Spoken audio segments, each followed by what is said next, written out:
আসসালামু আলাইকুম, আমি সিয়াম আহমেদ। হ্যালো খুলনা। আজকের ভিডিওটা খুলনা জেলার গ্রামগুলোর মনোরম দৃশ্যগুলো আপনাদের মাঝে তুলে ধরব ইনশাল্লাহ। তো ভিডিওটা না টেনে দেখতে থাকুন। তার আগে বলে নেই, খুলনা যাওয়ার কারণ হচ্ছে আমি তাবলিগওয়ালা ভাইদের সাথে 41 দিনের জন্য দিনের দাওয়াত মুসলিম ভাইদের নিকট পৌঁছানোর জন্য সফরে গিয়েছিলাম। আর সেখানে যাওয়ার পর এত সুন্দর সুন্দর জায়গায় দৃশ্য দেখে তা আমি ক্যামেরা বন্দি করে নিই। যতটুকু পেরেছি আপনাদেরকে শেয়ার করার জন্যই এই ভিডিও। তো আপনারা যে নদী দেখতে পাচ্ছেন তা নদী নয়, এগুলো হচ্ছে ওনারা বলে থাকে ঘের নাকি জানি, আমার মনে আসছে না, তাই সরি। এখানে তারা মাছ চাষ করে, আর এই খুলনা মাছ চাষের দিকে 1 নম্বরে আছে।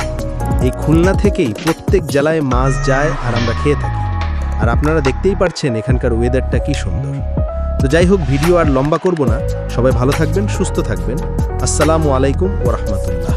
আল্লাহ হাফিজ।